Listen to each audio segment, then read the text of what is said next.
আজকে আমরা এই ভিডিওতে জানবো যে কত বছর বয়স হলে ছেলেদেরকে প্রাথমিক বিদ্যালয়ে ভর্তি করাটা জরুরি।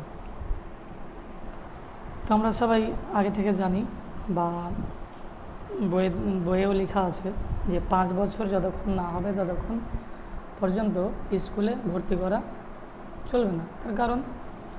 তার কারণ হচ্ছে যে 5 বছর বয়স না হতে গেলে ওদের নিজস্ব জ্ঞান আসে না। 5 বছর যখন হয় তখন নিজস্ব সঠিক জ্ঞান আসে। হ্যাঁ, বর্তমান যুগে যদি দেখা যায় তাহলে কিছু কিছু ছেলেমেয়ে আছে যারা অ্যাডভান্স চলে যুগের সাথে। তো সেদিকে শুধু লক্ষ্য করলে হবে না, দুই দিকেই লক্ষ্য করতে হবে, দেখতে হবে তার বুদ্ধি ব্রেন কেমন আছে না আছে, সেগুলোর উপরেই কিন্তু ভর্তি করাটা উচিত বা জরুরি। যার কারণে প্রত্যেকজনকে আমি বারবার বলি যে যতক্ষণ না পর্যন্ত ছেলে কিংবা মেয়ের বয়স 5 বছর হচ্ছে ততক্ষণ পর্যন্ত কেউ স্কুলে ভর্তি করতে যাবেন না।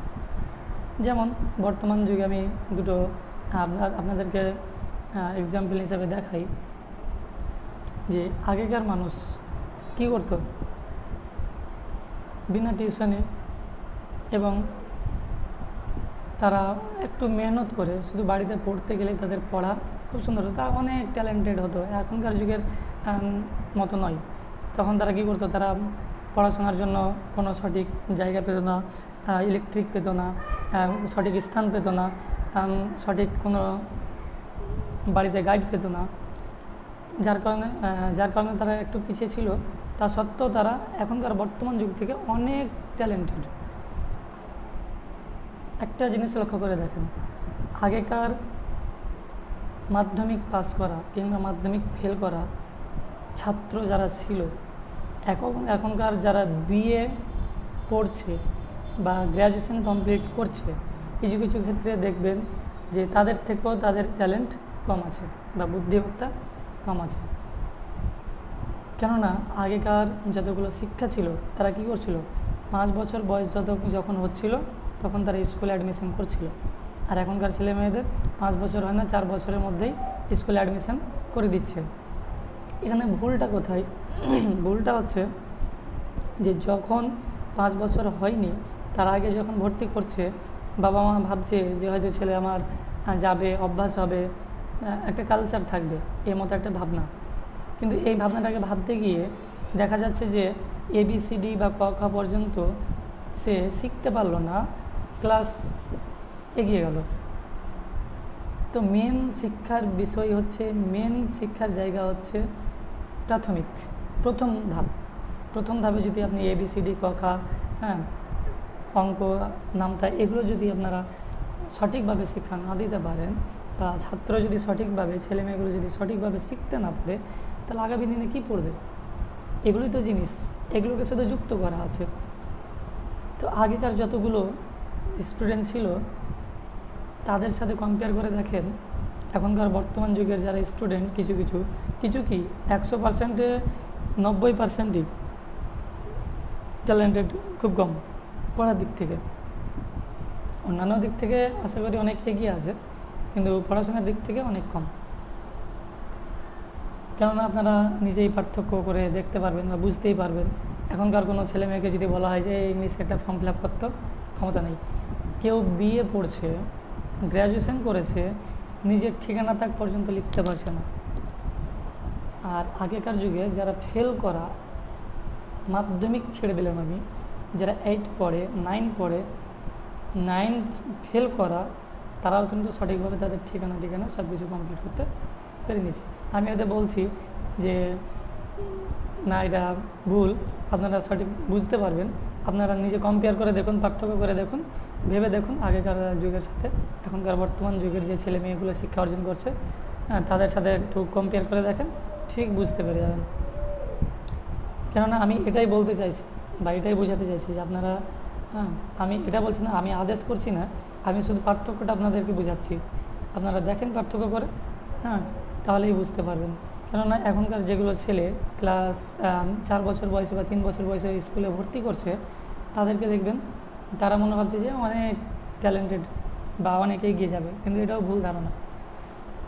যখন ওরা মাধ্যমিকে বসবে তখন কী হবে, বয়সের সাথে তো ওদের ক্লাস এগিয়ে থাকবে এবং তারা কি করছে, তারা প্রথমে যে ধাপ শিক্ষার, সেই শিক্ষার ধাপটা প্রথমভাবে অর্জন করতে পারছে না সঠিকভাবে।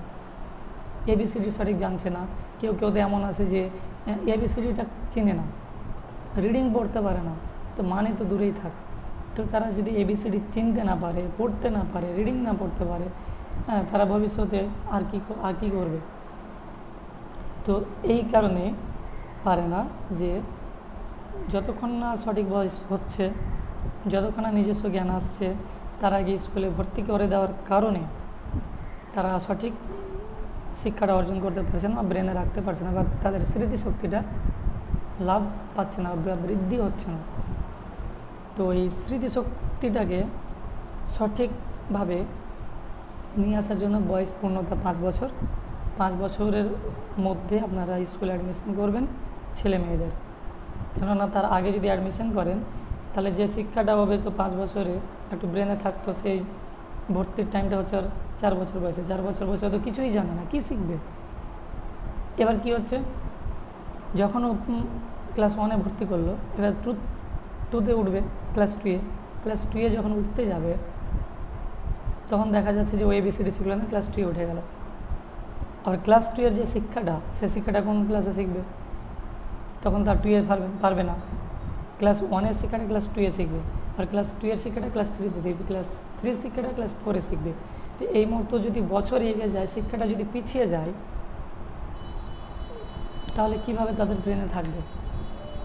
মানুষ বলে, কথাই তো আছে যে বয়সের সাথে বুদ্ধি বাড়ে, কিন্তু তাদের বুদ্ধি সঠিকভাবে আসার আগেই কিন্তু তাদেরকে স্কুলে ভর্তি করে দেওয়া হয়। যার কারণে আমি পার্থক্য করে দেখতে বলছি যে বর্তমান যুগে যারা লেখাপড়া করছে এবং আগের যুগে যারা লেখাপড়া করেছে তাদের সাথে পার্থক্য করে দেখবেন। আগের যুগের যারা ক্লাস 9-10 পাস করা, এখনকার যারা এইচএস কিংবা গ্র্যাজুয়েশন পাস করা ছেলে মেয়ে আছে, তাদের সাথে মিলিয়ে দেখবেন যে আগের ছেলে মেয়েগুলোই ভালো জানে লেখাপড়ার দিক থেকে। আপনি ইংলিশ বলেন, বাংলা বলেন, অঙ্ক বলেন, যাই কিছু বলেন, সব কিছুরই কম্পেয়ার করে দেখবেন যে আগেকার থেকে এখনকার বর্তমানের যে যতগুলো ছেলে মেয়ে পড়াশোনা করছে তাদের ট্যালেন্টেড খুব কম। অন্যান্য দিক থেকে ট্যালেন্ট হতে পারে, কিন্তু লেখাপড়ার দিক থেকে ট্যালেন্ট কম। আর এগুলো জিনিস না বোঝার কারণে মাধ্যমিকে কি হচ্ছে, যে সরকার তো এখন করে দিয়েছে ফ্রিতে পাস, 8 পর্যন্ত, ফেল করলেও পাস, পাস করলেও পাস, তার ট্যালেন্ট দেখার কোনো প্রয়োজন নেই। যার কারণে শিক্ষাটা আরও অনেক পিছিয়ে যাচ্ছে। তো আপনাদেরকে এই দিকে ধ্যান রাখতে হবে যে যতক্ষণ না 5 বছর পূর্ণতা বয়স হচ্ছে ততক্ষণ পর্যন্ত ক্লাস 1-এ বা স্কুলে অ্যাডমিশন করবেন না, এবং 5 বছর বয়স হয়ে গেলে তারপরে স্কুলে আপনারা অ্যাডমিশন করেন। তাহলে কী হবে, ছেলের বুদ্ধি এবং তাদের যে শিক্ষা, তার ট্যালেন্ট আস্তে আস্তে বাড়বে, এবং যার স্মৃতিশক্তি, সেই স্মৃতিশক্তিটাকে কাজে লাগাতে পারবে এবং সঠিকভাবে সেই জ্ঞানটা অর্জন করতে পারবে। আপনারা যে এটা ভাবছেন যে 4 বছরে বা 3 বছরে যদি ভর্তি করে দিই তাহলে স্কুলে অভ্যাস হবে, স্কুল যাবে আসবে, অভ্যাস থাকবে, কিন্তু স্কুল তো ওটা করে না। স্কুল কি করছে, এক ক্লাসে যখন পড়া হয়ে গেল 1 বছর, আবার কী করলো, ও পারে কিংবা নাই পারে, দ্বিতীয় ক্লাসে তাকে উঠিয়ে দেয়। কেন, সে প্রাইমারি হোক কিংবা কোনো মিশন হোক, মিশন কী করে, মিশনও এটাই কেন, তাদেরকে দেখাতে হবে যে তাদের স্কুলের যে ছেলেগুলো অনেক ট্যালেন্ট, যে ও 1-এ ছিল, 1 থেকে 2-এ উঠেছে, তো তাদের স্কুলটাকে হাইলাইট করার জন্য তারা এই কাজগুলো করে থাকে। এবং প্রাইমারিতে কী করে, প্রাইমারিতে যেহেতু অ্যাভেলেবেল ছাত্র হয়ে যাওয়ার কারণে তারা কী করে, একই ক্লাসে 2 বছর রাখতে পারে না, যার কারণে কি হয়, তারাও কিন্তু সেকেন্ড ক্লাসে উঠিয়ে দেয়। তো প্রথম ক্লাসের যে শিক্ষা, সেই শিক্ষাটা অর্জন করতে পারলো না, সেকেন্ড ক্লাসে উঠিয়ে দিল। সেকেন্ড ক্লাসে যে উঠবে, তো প্রথম ক্লাসের শিক্ষাটা সেকেন্ড ক্লাসে পাবে, এবার সেকেন্ড ক্লাসের শিক্ষাটা থার্ড ক্লাসে পাবে। তো এই মতো করে যদি বছর এগিয়ে যায়, শিক্ষাটা পিছিয়ে যায়, তাহলে তো ট্যালেন্ট সে মতো কিছুই থাকছে না, বা সেই হিসেবে স্মৃতিশক্তিতে কিছু গ্রহণ করে রাখতে পারছে না। তো আপনাদেরকে সবসময় ধ্যান রাখতে হবে, এবং বাড়িতে সবথেকে বড় শিক্ষা হচ্ছে বাড়ি। বাড়িতে বাড়িতে পড়ান, বয়স হয়নি 3 বছর 4 বছর হয়েছে, 3 বছর হয়েছে, বাড়িতে শিক্ষা দিন, বাড়িতে বসে পড়ানোর চেষ্টা করেন, ছোটোখাটোভাবে বুঝান। তারপরে যখন 5 বছর পূর্ণতা হবে তখন স্কুলে অ্যাডমিশন করবেন। তো আশা করি আমার এই ভিডিওটা যদি আপনাদের একটু ভালো লেগে থাকে তাহলে আপনারা লাইক, ফলো এবং কমেন্ট করতে ভুলবেন না। এবং আমার নতুন নতুন ভিডিও, শিক্ষামূলক ভিডিও পাওয়ার জন্য এই চ্যানেলটিকে সাবস্ক্রাইব করে রাখবেন, যাতে করে পরবর্তীতে অনেক অনেক ভিডিও, প্রত্যেক দিন চেষ্টা করবো একটা করে ভিডিও দেওয়ার শিক্ষা বিষয়ে। তো প্রত্যেক দিন আপনারা দেখার চেষ্টা করবেন এবং কিছুটা পারলেও শিক্ষা অর্জন হবে। দেখুন, মানুষ সম্পূর্ণ জ্ঞান কাউকে দিতে পারে না, কিন্তু মানুষের কথা অনুযায়ী, মানুষের দুটো শব্দ অনুযায়ী কিছু শিক্ষাও বেরিয়ে যায়। তো আমি এটা বলছি না যে আমার সম্পূর্ণ কথা আপনাদেরকে মনে রাখতে হবে, মানে নিতে হবে, সেটা নয়। কিছু কিছু জিনিস আছে যে আপনাদের কথাগুলো কাজে লেগে যাবে। তো যার কারণে বলি যে ভিডিওগুলোকে দেখার চেষ্টা করবেন এবং পাশে থেকে সাপোর্ট করার চেষ্টা করেন, যাতে আগামী দিনে আমি ভালো ভালো শিক্ষামূলক বিষয় নিয়ে আলোচনা করতে পারি আপনাদের সামনে। এটাই হচ্ছে আমার